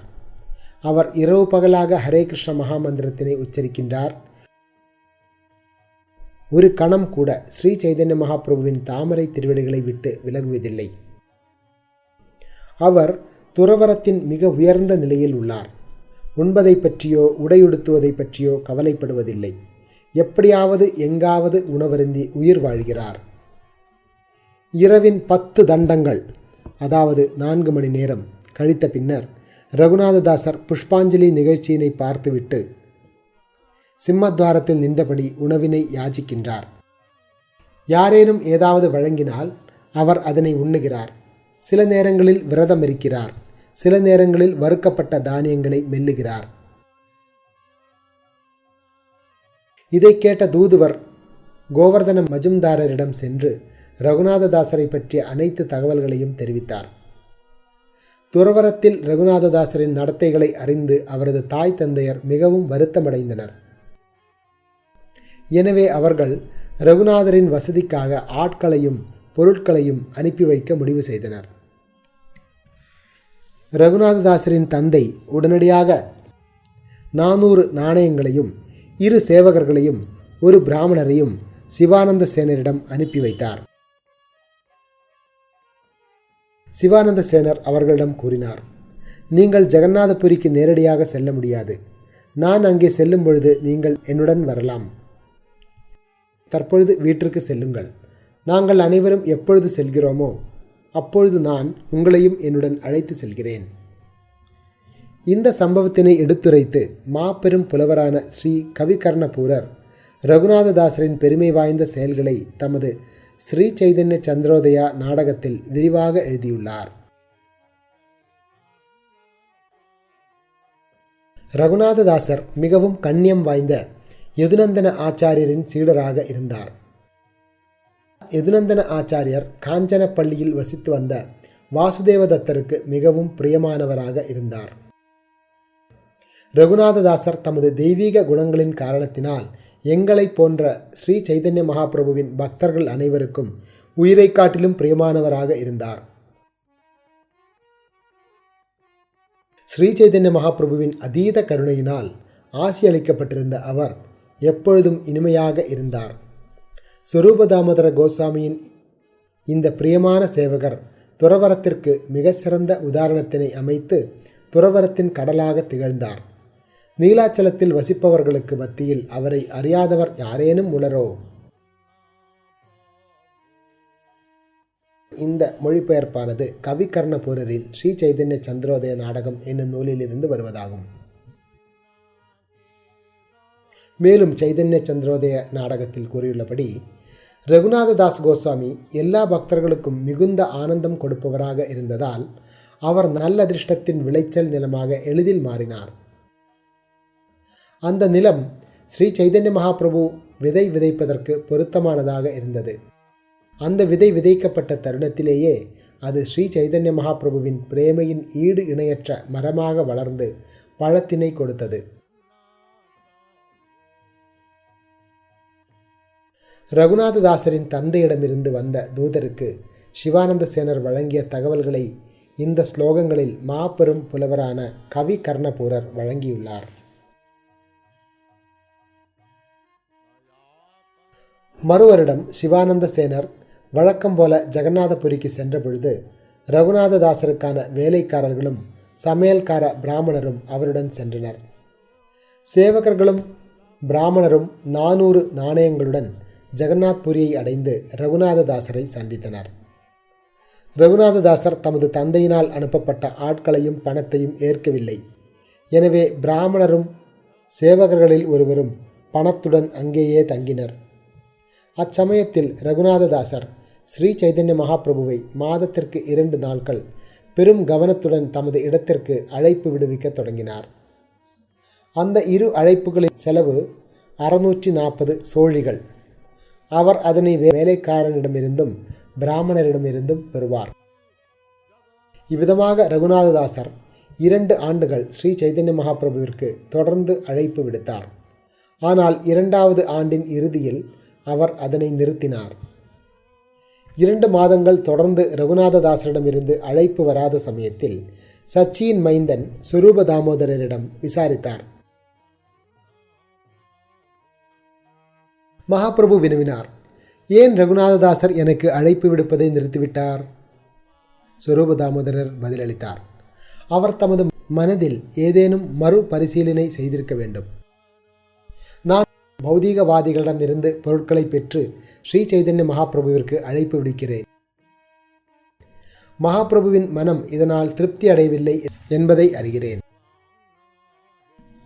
காசு பணத்தில் மட்டுமே ஆர்வம் கொண்டுள்ள இவர்களிடமிருந்து பொருட்களை பெறுவதால் எனது உணர்வு அசுத்தமடைகிறது.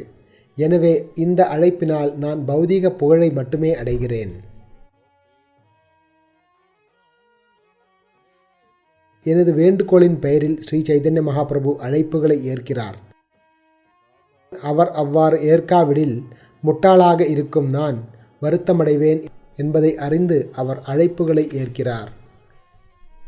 இவ்வெல்லா விஷயங்களையும் கருத்தில் கொண்டு அவர் உங்களுக்கு அழைப்பு விடுப்பதை நிறுத்திவிட்டார் என்று ஸ்வரூப தாமோதரர் இறுதியாக உரைத்தார். இதை கேட்ட ஸ்ரீ சைதன்ய மகாபிரபு புன்னகை பூத்தபடி பின்வருமாறு பேசினார். விஷயீர அன்னகாய மலினஹய மன மலின மன ஹைலே நஹே கிருஷ்ணேர ஸ்மரண.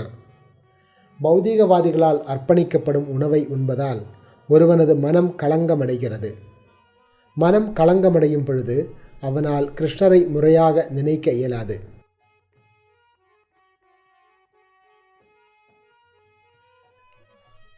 ரஜோகுணத்தினால் களங்கமற்றுள்ள நபரின் அழைப்பினை ஏற்கும் பொழுது உணவினை வழங்குபவர் உணவினை ஏற்பவர் என இருவரின் மனமும் களங்கமடைகிறது.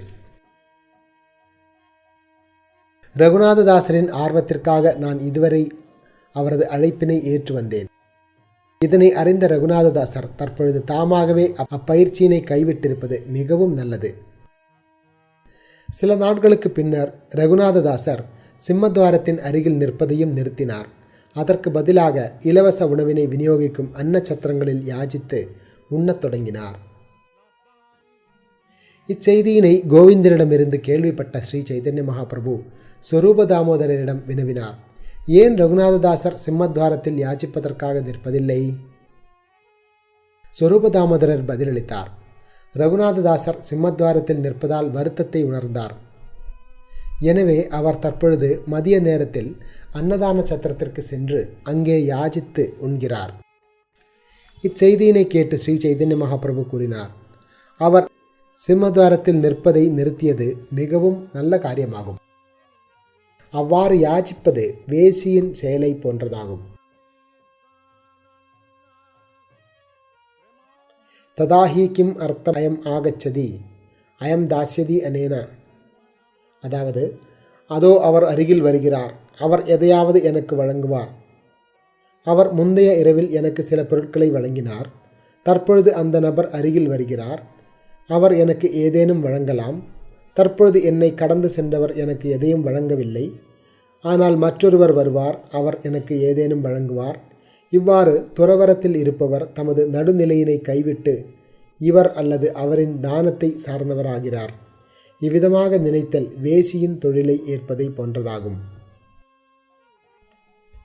ஒருவன் இலவச உணவு விநியோகிக்கப்படும் சத்திரத்திற்கு சென்று கிடைப்பதை வைத்து வயிற்றினை நிரப்பிக்கொண்டால் அங்கே தேவையற்ற பேச்சுகளுக்கு வாய்ப்பு இருக்காது. அவன் மிகவும் அமைதியாக ஹரே கிருஷ்ண மந்திரத்தினை உச்சரிக்க இயலும். இவ்வாறு கூறிய ஸ்ரீ சைதன்ய மகாபிரபு ஒரு குஞ்சா மாலையையும் கோவர்தன சிலையையும் ரகுநாததாசருக்கு வழங்கி அவர் மீதான தமது கருணையினை மீண்டும் வெளிப்படுத்தினார். முன்பு சங்கரானந்த சரஸ்வதி விருந்தாவனத்திலிருந்து வந்த பொழுது அவர் அந்த கோவர்தன சிலையையும் குஞ்சா மாலையையும் எடுத்து வந்திருந்தார். அவர் அந்த குஞ்சா மாலையையும் கோவர்தன சிலாவையும் ஸ்ரீ சைதன்ய மகாபிரபுவிற்கு பரிசளித்தார். அந்த 2 அபூர்வமான பொருட்களை பெற்று ஸ்ரீ சைதன்ய மகாபிரபு மிகவும் மகிழ்ச்சியுற்றார். ஜபம் செய்கையில் அவர் அந்த குஞ்சா மாலையினை தமது கழுத்தில் அணிந்து கொள்வார்.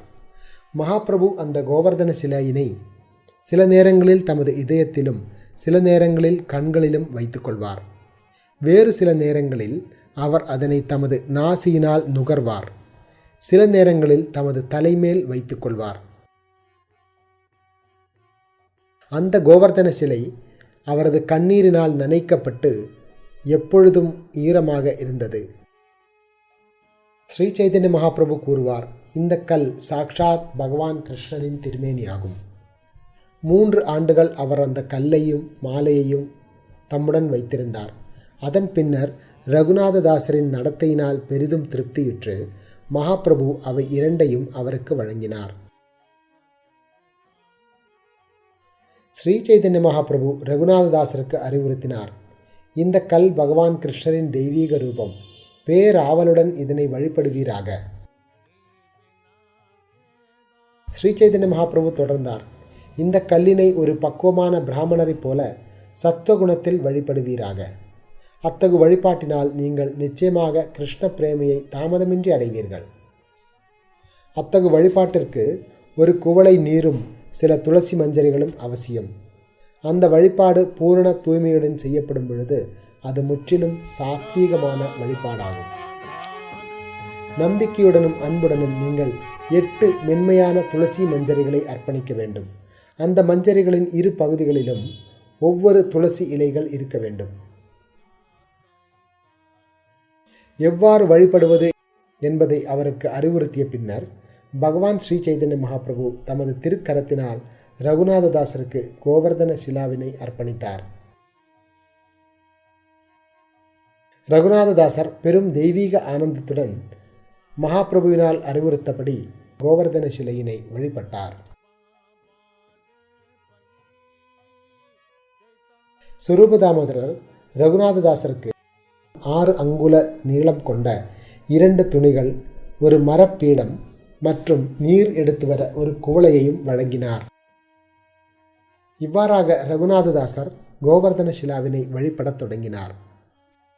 அவ்வாறு வழிபடுகையில் நந்த மகாராஜரின் மகனான புருஷோத்தமரான முழுமுதற் கடவுள் கிருஷ்ணரை அந்த கல்லில் அவர் நேரடியாக தரிசித்தார். ஸ்ரீ சைதன்ய மகாபிரபுவின் திருக்கரத்திலிருந்து நேரடியாக கோவர்தன சிலாவினை தாம் எவ்வாறு பெற்றோம் என்பதை சிந்தித்து ரகுநாததாசர் எப்பொழுதும் பிரேமையில் மூழ்கியிருந்தார். நீரையும் துளசி இலைகளையும் அர்ப்பணித்து ரகுநாததாசர் அனுபவித்த தெய்வீக ஆனந்தத்தின் அளவினை 16 உபச்சாரங்களுடன் விக்கிரகத்தை வழிபடுபவனாலும் அடைவது அசாத்தியமானது.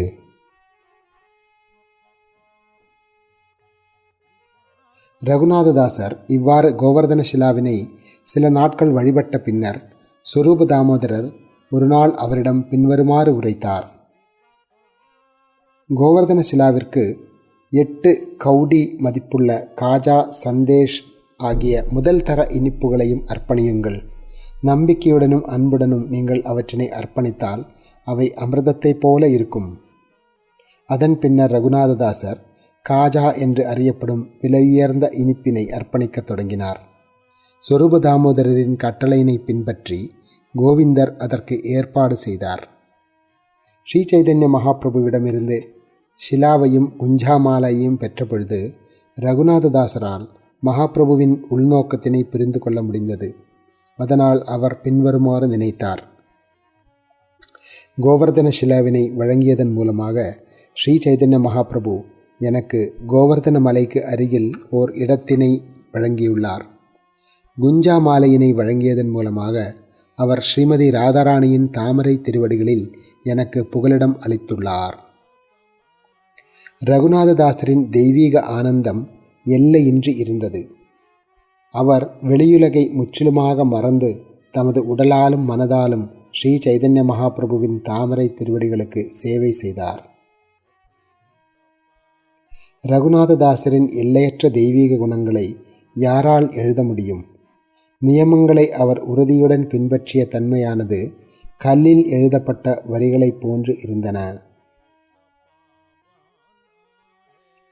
ரகுநாததாசர் 24 மணி நேரத்தில் 22 மணி நேரத்திற்கும் மேலாக ஹரே கிருஷ்ண மகாமந்திர ஜபத்திலும் பகவானின் தாமரை திருவடிகளை நினைப்பதிலும் செலவழித்தார். அவர் 1.5 மணி நேரத்திற்கும் குறைவான நேரத்தில் உண்டு உறங்கினார். சில நாட்களில் அதுவும் அசாத்தியமானதாக இருந்தது. அவரது துறவரத்தை பற்றிய தகவல்கள் அற்புதமானவை. தமது வாழ்நாள் முழுவதும் அவர் ஒருபொழுதும் நாவினை புலன்நுகர்ச்சியில் அனுமதிக்கவில்லை. சிறிய கந்தலாடை மற்றும் காந்தாவை தவிர வேறு எதையும் அவர் ஒருபொழுதும் உடுத்தவில்லை. இவ்வாறாக அவர் ஸ்ரீ சைதன்ய மகாபிரபுவின் கட்டளைகளை மிகவும் உறுதியுடன் நிறைவேற்றினார். உடலையும் ஆத்மாவையும் ஒன்றாக வைத்திருப்பதற்காக மட்டுமே அவர் உணவருந்தினார். அவ்வாறு உண்ணும் பொழுதும் அவர் விரக்தியின் மொழியில் தம்மை தாமே கடிந்து கொள்வார்.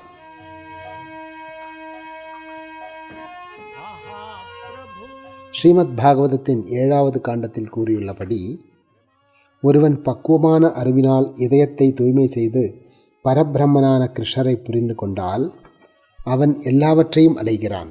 அவன் தனது பௌதீக உடலை நன்றாக பராமரிப்பதற்கான முயற்சியில் ஒரு பெண் பித்தனை போன்று ஏன் செயல்பட வேண்டும்? கடைக்காரர்களால் விற்கப்படும் பகவான் ஜெகநாதரின் பிரசாதம் விற்கப்படாமல் போகும் பொழுது 2-3 நாள்களில் ஊசி விடுகிறது. ஊசி போன உணவு அனைத்தும் சிம்மத்வாரத்திற்கு அருகில் தைலங்கா பகுதியின் பசுக்களின் முன்பாக வீசப்படுகின்றன. அவற்றின் அழுகிய துர்நாற்றத்தினால் பசுக்களால் கூட அதனை உண்ண முடியாது. இரவு நேரத்தில் ரகுநாததாசர் அந்த ஊசி போன சாதத்தினை சேகரித்து இல்லத்திற்கு எடுத்து வந்து அதனை ஏராளமான நீரில் கழுவுவார். அதன் பின்னர் அவர் அந்த சாதத்தின் திடமான உட்பகுதிகளை சிறிது உப்பை சேர்த்து கொண்டு உண்பார். ஒரு நாள் ரகுநாததாசரின் செயல்களை கவனித்த சுரூப தாமோதரர் புன்னகைத்தபடி அந்த உணவிலிருந்து சிறு பகுதியினை வேண்டிக் கொண்டார். சொரூப தாமோதரர் கூறினார், நீங்கள் நாள்தோறும் இத்தகைய அமிர்தத்தினை உண்கிறீர்கள். ஆனால் ஒருபோதும் இதனை எங்களுக்கு வழங்குவதில்லை. இதுவா உங்கள் நடத்தை? இத்தகவலை கோவிந்தரின் வாயிலிருந்து கேட்ட ஸ்ரீ சைதன்ய மகாபிரபு மறுநாள் அங்கே சென்று பின்வருமாறு கூறினார். எத்தகைய அற்புதமான உணவினை நீங்கள் உண்கிறீர்கள்! ஏன் எனக்கு எதையும் கொடுப்பதில்லை என்று கூறியபடி பலவந்தமாக ஒரு பிடியினை எடுத்து உண்ணத் தொடங்கினார். ஸ்ரீ சைதன்ய மகாபிரபு மற்றொரு பிடி உணவினை எடுத்த பொழுது சொரூப தாமோதரர் அவருடைய கையை பிடித்து இது தங்களுக்கு பொருத்தமானதல்ல என்று கூறி பலவந்தமாக அந்த உணவினை அவரிடமிருந்து எடுத்துக்கொண்டார். ஸ்ரீ சைதன்ய மகாபிரபு கூறினார், நாள்தோறும் நான் பல வகையான பிரசாதத்தினை உண்பது உண்மையே. ஆனால் ரகுநாதர் உண்ணக்கூடிய இவ்வளவு அற்புதமான பிரசாதத்தினை நான் ஒருபோதும் சுவைத்ததில்லை. இவ்வாறாக ஸ்ரீ சைதன்ய மகாபிரபு ஜெகநாதபுரியில் பல்வேறு லீலைகளை அரங்கேற்றினார். ரகுநாததாசரின் கடுமையான துறவர அனுஷ்டானங்களைக் கண்டு மகாபிரபு பெரிதும் மகிழ்ச்சியுற்றார். கௌராங்க ஸ்தவ கல்பவ்ருக்ஷா என்று அறியப்படும் பாடலில் ரகுநாததாசர் தமது விடுதலையை பற்றி தாமே விவரித்துள்ளார். கௌராங்க ஸ்தவ கல்பவ்ருக்ஷா என்னும் நூலில் கூறியுள்ளபடி, நான் வீழ்ச்சியுற்ற ஆத்மாவாக மனிதர்களில் மிக தாழ்ந்தவனாக உள்ள போதிலும் மாபெரும் பௌதீக செல்வம் என்ற கொழுந்துவிட்டு எரியும் காட்டுத்தீயிலிருந்து ஸ்ரீ சைதன்ய மகாபிரபு என்னை தமது கருணையினால் விடுவித்து தம்முடைய அந்தரங்க சேவகரான சொரூப தாமோதரின் பொறுப்பில் மட்டற்ற மகிழ்ச்சியுடன் ஒப்படைத்தார். மேலும் மகாபிரபு தமக்கு மிகவும் பிரியமான கோவர்தன சிலையையும் மார்பில் அணிந்திருந்த குஞ்சா மாலையையும் எனக்கு வழங்கினார். அதே ஸ்ரீ சைதன்ய மகாபிரபு எனது இதயத்தினுள் தோன்றி என்னை அவர் மீது பைத்தியம் கொள்ள செய்கிறார். இவ்வாறாக ரகுநாததாசருடன் நிகழ்ந்த ஸ்ரீ சைதன்ய மகாபிரபுவின் சந்திப்பினை விவரித்துள்ளேன். இந்த சம்பவத்தினை கேட்பவர் எவரும் ஸ்ரீ சைதன்ய மகாபிரபுவின் தாமரை திருவடிகளை அடைவர். ஸ்ரீ ரூப மற்றும் ஸ்ரீ ரகுநாதரின் தாமரை திருவடிகளில் வேண்டி அவர்களின் கருணையை எப்பொழுதும் விரும்பி கிருஷ்ணதாசனாகிய நான் அவர்களது அடிச்சுவடுகளை பின்பற்றி ஸ்ரீ சைதன்ய சரிதாமிரதத்தினை விளக்குகின்றேன்.